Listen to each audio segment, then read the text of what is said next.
നമ്മൾ കൊളസ്ട്രോളിനും ഷുഗറിനും വേണ്ടിയിട്ടൊക്കെ നമ്മളിൽ പലരും ഇപ്പം അരിയാഹാരം ഉപേക്ഷിച്ചിട്ട് അതിന് വേണ്ടിയിട്ട് മറ്റു പല ഭക്ഷ്യവസ്തുക്കളും കഴിക്കുന്നവരായിരിക്കാം. ഓട്സ് ആയിട്ട് കഴിക്കുന്നവരൊക്കെ ഉണ്ടായിരിക്കാം. അപ്പോൾ ഇന്നത്തെ ടോപ്പിക് എന്ന് പറയുന്നത് ഓട്സിനെ കുറിച്ചിട്ടാണ്.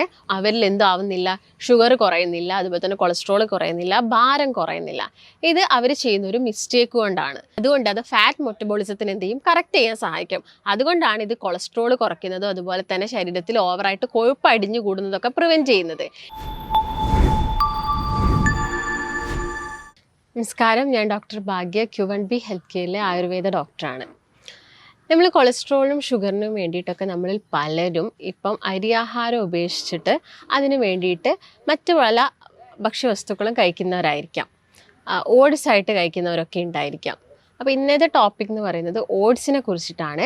ഓട്സ് നിങ്ങൾ എങ്ങനെ കഴിക്കണം, എല്ലാ ദിവസവും ഓട്സ് കഴിക്കാൻ പറ്റുമോ, അതുപോലെ തന്നെ അമിതവണ്ണമുള്ള ആളുകളൊക്കെ ഓട്സ് കഴിച്ചിട്ടും അവർ മെലിയുന്നില്ല, അതിനുള്ള റീസൺസ് എന്തൊക്കെയായിരിക്കാം, ഇതിനെക്കുറിച്ചിട്ടാണ്. ഓട്സ് ദിവസവും കഴിക്കാമോ? നമ്മൾ മലയാളികൾ ഒട്ടുമിക്ക ദിവസങ്ങളിലും ഓട്സ് ഈ ഒരു കാലത്ത് കഴിക്കുന്നുണ്ട്. മുൻപുള്ള കാലത്ത് ഓട്സിൻ്റെ ഉപയോഗം വളരെ കുറവായിരുന്നു. അതിനുള്ളൊരു കാരണം എന്ന് പറയുന്നത് അന്നൊക്കെ നമ്മൾ നന്നായിട്ട് ഭക്ഷണം കഴിച്ചിട്ടുണ്ടായിരുന്നെങ്കിലും നല്ലൊരു ശരീര അധ്വാനം ഉണ്ടായിരുന്നു. അതുകൊണ്ട് തന്നെ കൊളസ്ട്രോൾ, ഷുഗർ പോലുള്ള അസുഖങ്ങളൊക്കെ എത്രയോ കുറവായിരുന്നു. പക്ഷേ ഇന്ന് ഒട്ടുമിക്ക ആളുകൾക്കും സെഡൻഡറി ലൈഫ് സ്റ്റൈലാണ്. അതുപോലെ തന്നെ അവരുടെ ജോലി എന്ന് പറയുന്നതും ആ ഒരു മൂഡിലോട്ട്, ഇപ്പം IT പ്രൊഫഷണൽസ് ആണെങ്കിലും മറ്റുള്ള ജോലി എന്നൊക്കെ പറയുന്നത് കൂടുതൽ സമയം ഇരുന്ന് ജോലി ചെയ്യുന്നതാണ്. അതായത് ശരീരം അനങ്ങിയിട്ടുള്ള രീതിയിലുള്ള ജോലികളൊന്നുമില്ല. അതുകൊണ്ട് തന്നെ ഈ ഒരു കാലത്ത് ജീവിതശൈലി രോഗങ്ങൾ കൂടിക്കൊണ്ട് വരികയാണ്. ഇപ്പോൾ ഷുഗർ ആയിക്കോട്ടെ, കൊളസ്ട്രോൾ ആയിക്കോട്ടെ, ഫാറ്റി ലിവർ ആയിക്കോട്ടെ, അങ്ങനെയുള്ള അസുഖങ്ങളൊക്കെ കൂടിക്കൊണ്ട് വരികയാണ്. അപ്പോൾ അതിന് വേണ്ടിയിട്ട് നമുക്ക് കഴിക്കാൻ പറ്റുന്നൊരു ഭക്ഷണമാണ് എന്ത്, ഓട്സ് എന്ന് പറയുന്നത്. ഓട്സ് എന്ന് പറയുന്നത് ശരിക്കും ഒരു water soluble ഫൈബറാണ്. Water soluble fibre എന്ന് പറയുന്നത് കൊണ്ട് തന്നെ നമ്മളിപ്പോൾ രാവിലെ ഓട്സ് കഴിച്ചു കഴിഞ്ഞാലും നമുക്കൊരു ഫുൾനെസ് കിട്ടും. അതായത് നമുക്ക് വിശപ്പ് വളരെ പതുക്കെ വരുള്ളൂ.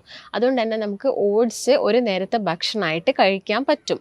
മുൻപത്തെ കാലത്തൊക്കെ ഓട്സ് എന്ന് പറയുന്നത് ശരിക്കും മൃഗങ്ങൾക്ക് കൊടുക്കുന്ന ഒരു ഭക്ഷണമായിരുന്നു. കാരണം ഞാൻ പറഞ്ഞല്ലോ, ആ ഒരു ഫുൾനെസ് കിട്ടുന്നത് കൊണ്ട് തന്നെ അത് കുറച്ചൊരു എമൗണ്ടിൽ കൊടുത്താലും ആ ജീവികൾക്ക് അത്ര പെട്ടെന്ന് വിശപ്പ് വരില്ല. പിന്നെ ഓരോ റിസർച്ചുകളും കാര്യങ്ങളൊക്കെ ചെയ്ത സമയത്താണ് മനസ്സിലാക്കിയത് ഇത് മനുഷ്യ ശരീരത്തിലും ഒരുപാട് ഗുണങ്ങൾ ചെയ്യുന്നുണ്ടെന്നുള്ള കാര്യം. അപ്പം ഓട്സ് നമ്മൾ നോക്കുകയാണെങ്കിൽ അതിൽ ഒരുപാട് കാർബോഹൈഡ്രേറ്റ്സ് അഥവാ അന്നജം എന്ന് പറയുന്നത് കുറവാണ്.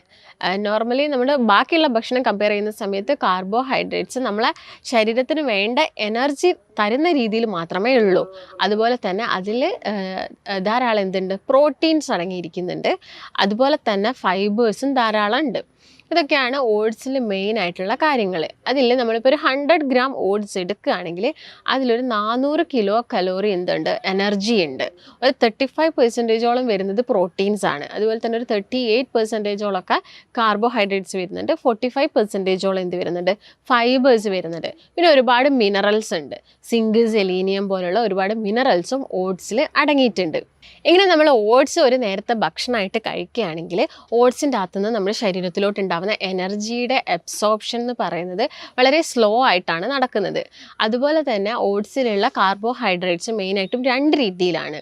ഒന്ന് പെട്ടെന്ന് അബ്സോർബ് ചെയ്യുന്ന രീതിയിലും മറ്റേത് വളരെ സ്ലോ ആയിട്ട് അബ്സോർബ് ചെയ്യുന്ന രീതിയിലും. ഇങ്ങനെ പെട്ടെന്ന് നമ്മുടെ ശരീരത്തിലോട്ട് കാർബോഹൈഡ്രേറ്റ് വരുന്നതെന്ന് പറയുന്നത് വെറും 7% മാത്രമാണ്. അതുപോലെ തന്നെ വളരെ സ്ലോ ആയിട്ട് വരുന്നത് എന്ന് പറയുന്നത് ഒരു 25%. അതുകൊണ്ട് തന്നെ ഈ ഓട്സിൻ്റെ കംപ്ലീറ്റ് ദഹനം നമ്മുടെ ചെറുകുടലിൽ വെച്ച് നടന്നു കഴിഞ്ഞാലും ഇത് പെട്ടെന്ന് രക്തത്തിലോട്ട് കയറില്ല. കാർബോഹൈഡ്രേറ്റ്സ് ഒന്നും പെട്ടെന്ന് രക്തത്തിലോട്ട് കയറില്ല. അതുപോലെ തന്നെ ഷുഗർ ഒന്നും രക്തത്തിലോട്ട് വരില്ല. അതുകൊണ്ടാണ് എന്ത് പറയുന്നത്, ഓട്സ് ഈ കൊളസ്ട്രോൾ ഉള്ള ആളുകൾക്കും ഷുഗർ ഉള്ള പേഷ്യൻസിനൊക്കെ കഴിക്കാം എന്നുള്ളത്. പക്ഷേ ഒട്ടുമിക്ക ആളുകളും ഈ ഓട്സ് കഴിച്ചിട്ടും അവരിൽ എന്താവുന്നില്ല, ഷുഗർ കുറയുന്നില്ല, അതുപോലെ തന്നെ കൊളസ്ട്രോൾ കുറയുന്നില്ല, ഭാരം കുറയുന്നില്ല. ഇത് അവർ ചെയ്യുന്നൊരു മിസ്റ്റേക്ക് കൊണ്ടാണ്. കാരണം ഓട്സ് കഴിക്കുന്ന സമയത്ത് നിങ്ങൾ ഒട്ടുമിക്ക ആളുകളാണെങ്കിലും അത് കാച്ചിയായിരിക്കും കഴിക്കുന്നുണ്ടാവുക.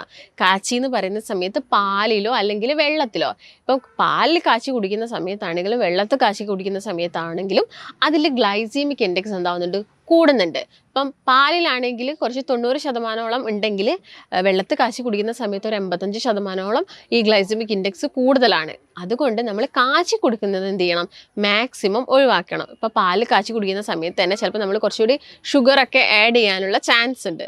അതുകൊണ്ടാണ് ഇത് കാച്ചി കുടിക്കരുത് എന്ന് പറയുന്നത്. അതിന് പകരം നിങ്ങൾ എന്ത് ചെയ്യണം, ഇത് ഉപ്പുമാവോ അല്ലെങ്കിൽ പുട്ടൊക്കെ ആയിട്ട് രാവിലെ കഴിക്കാൻ നോക്കുക. അല്ലെങ്കിൽ രാത്രി സമയത്താണെങ്കിലും ഉപ്പുമാവോ പുട്ടൊക്കെ ആയിട്ട് എടുക്കുന്നതായിരിക്കും കുറച്ചും കൂടി ബെറ്റർ. അപ്പം നമ്മൾ എപ്പോഴും ഓട്സ് കഴിക്കുന്ന സമയത്ത് ഞാൻ പറഞ്ഞല്ലോ, പുട്ടോ അല്ലെങ്കിൽ ഉപ്പുമാവൊക്കെ ആക്കി കഴിക്കുന്നതാണ് കുറച്ചും കൂടി ബെറ്റർ.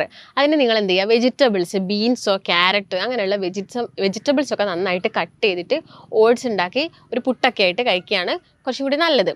അപ്പോൾ ഇതിൽ ഞാൻ നേരത്തെ പറഞ്ഞു ഗ്ലൈസമിക് ഇൻഡെക്സും കുറയും, അതുമൂലം നമുക്ക് ഷുഗറും കൊളസ്ട്രോളും ഒക്കെ കുറയ്ക്കാൻ പറ്റും. അതുപോലെ തന്നെ ഇത് സോയാബീനിന് തുല്യമായിട്ടുള്ളൊരു പ്രോട്ടീൻ കൂടിയാണ് എന്തെന്ന് പറയുന്നത്, ഓട്സ് എന്ന് പറയുന്നത്. അപ്പോൾ എല്ലാം ഈക്വലി ആയിട്ടുള്ളത് കൊണ്ടൊന്നും ഫാറ്റ് ഇല്ലാത്തത് കൊണ്ടും കൊളസ്ട്രോൾ പേഷ്യൻസിനൊക്കെ ഇത് എന്തെടുക്കാം, ഡെയിലി യൂസ് ചെയ്യാൻ പറ്റുന്ന ഒരു ഭക്ഷണം കൂടിയാണ്. പിന്നെ നിങ്ങൾ ശ്രദ്ധിക്കേണ്ട ഒരു കാര്യം എന്ന് പറയുന്നത്, ഇപ്പോൾ ഒട്ടുമിക്ക ആളുകളും മാർക്കറ്റിൽ നിന്നും ഡയറക്റ്റ് ഓട്സ് എന്ന് പറഞ്ഞ് വാങ്ങുന്നത്, അതിൽ ഒരുപാട് എന്തുണ്ട്, ഗ്ലൈസമിക് ഇൻഡെക്സും അതുപോലെ തന്നെ കാർബോഹൈഡ്രേറ്റ്സും കൂടുതലാണ്. കാരണം അത് പോളിഷ് ചെയ്തിട്ടാണ് നമുക്ക് കിട്ടുന്നത്. അപ്പോൾ നിങ്ങൾ എപ്പോഴും ചോദിച്ച് വാങ്ങേണ്ടത് സ്റ്റീൽ കട്ട് ഓട്സ് ആണ്, അല്ലെങ്കിൽ ഹോൾ ഗ്രെയിൻ ആയിട്ടുള്ള ഓട്സ് തന്നെ നിങ്ങൾ മാക്സിമം ചോദിച്ചിട്ട് വാങ്ങിയിട്ട് യൂസ് ചെയ്യാൻ നോക്കുക. നമുക്കറിയാം ഷുഗർ ഉള്ള ആളുകളിൽ എന്തായാലും ഒരു ഇൻസുലിൻ റെസിസ്റ്റൻസ് ഉണ്ടാവും. ഇങ്ങനെ ഓട്സ് ഒക്കെ കഴിക്കുകയാണെങ്കിൽ അവിടെ ഇൻസുലിൻ്റെ ആക്ടിവിറ്റി കൂടുകയും ചെയ്യും. അതുമൂലം നമുക്ക് എന്ത് ചെയ്യും, രക്തത്തിലോട്ട് ഗ്ലൂക്കോസ് വരുന്നത് പ്രിവെൻറ്റ് ചെയ്യാനും പറ്റും. അപ്പോൾ ഇതൊക്കെയാണ് ഓട്സിൻ്റെ പ്രധാനപ്പെട്ട ഗുണങ്ങൾ എന്ന് പറയുന്നത്. എന്നാൽ ചില ആളുകൾക്ക് എന്തായിരിക്കാം, ഓട്സ് അലർജി ആയിട്ടുള്ളവരുണ്ടാവും. അതായത് ഫൈബർ അലർജി ഉള്ള ആളുകൾ, ഒട്ടുമിക്ക ആളുകളിലും ഫൈബർ അലർജി, അതായത് IBS പോലുള്ള കണ്ടീഷൻസ്, ഇറിറ്റബിൾ ബവൽ സിൻഡ്രോം എന്ന് പറയും. അതായത് നിങ്ങൾ എന്ത് കഴിച്ചാലും നിങ്ങൾക്ക് ഇങ്ങനെ ടോയ്ലറ്റിൽ പോകാൻ തോന്നുന്നത് നിങ്ങളുടെ ആ ഒരു കുടലിന് ചില ഫൈബേഴ്സിനോടുള്ള അലർജി മൂലമാണ്. ഇങ്ങനെയുള്ള ആളുകൾ മാക്സിമം എന്ത് ചെയ്യണം, ഓട്സ് കഴിക്കുന്നത് ഒഴിവാക്കാൻ തന്നെ നോക്കുക. അതുകൊണ്ട് ഓട്സിൽ നമുക്കുള്ളൊരു പ്രധാന ഗുണം എന്ന് പറയുന്നത്, ഓട്സിൽ ഒരുപാട് സോല്യൂബിൾ ആയിട്ടുള്ള ഫൈബേഴ്സ് ഉണ്ട്. അതുപോലെ തന്നെ ബീറ്റാ ഗ്ലൂട്ടൻസ് എന്ന് പറഞ്ഞൊരു പ്രോട്ടീൻ ഡെറിവേറ്റീവും കൂടി ഉണ്ട്. അതുകൊണ്ട് അത് ഫാറ്റ് മെറ്റബോളിസത്തിന് എന്ത് ചെയ്യും, കറക്റ്റ് ചെയ്യാൻ സഹായിക്കും. അതുകൊണ്ടാണ് ഇത് കൊളസ്ട്രോൾ കുറയ്ക്കുന്നതും അതുപോലെ തന്നെ ശരീരത്തിൽ ഓവറായിട്ട് കൊഴുപ്പ് അടിഞ്ഞു കൂടുന്നതൊക്കെ പ്രിവെൻറ്റ് ചെയ്യുന്നത്. ഇങ്ങനെ നിങ്ങൾ ഓട്സ് കഴിക്കുകയാണെങ്കിൽ നിങ്ങൾക്ക് ഇങ്ങനെ വരുന്ന ജീവിതശൈലി രോഗങ്ങളൊക്കെ ഒരു പരിധി വരെ എന്ത് ചെയ്യാൻ പറ്റും, കുറച്ചുകൊണ്ട് വരാൻ പറ്റും. അപ്പോൾ ഞാൻ നേരത്തെ പറഞ്ഞ പോലെ തന്നെ ഓട്സ് കഴിക്കുന്ന സമയത്ത് എപ്പോഴും ഒരു നേരത്തെ ഭക്ഷണമായിട്ട് ഓട്സ് കഴിക്കാനും നോക്കുക. അത് കടയിൽ നിന്ന് ചോദിച്ച് വാങ്ങുന്ന സമയത്ത് സ്റ്റീൽ കട്ട് ഓട്സ് തന്നെ വാങ്ങിച്ച് യൂസ് ചെയ്യാനും നിങ്ങൾ ശ്രദ്ധിക്കുക. അപ്പോൾ നിങ്ങൾക്ക് എന്തെങ്കിലും സംശയങ്ങളോ കാര്യങ്ങളോ ഉണ്ടെങ്കിൽ താഴെ കാണുന്ന നമ്പറായിട്ട് ബന്ധപ്പെടുക. നമുക്ക് മറ്റൊരു നല്ല ഹെൽത്ത് വീഡിയോ ആയിട്ട് വീണ്ടും കാണാം. നന്ദി.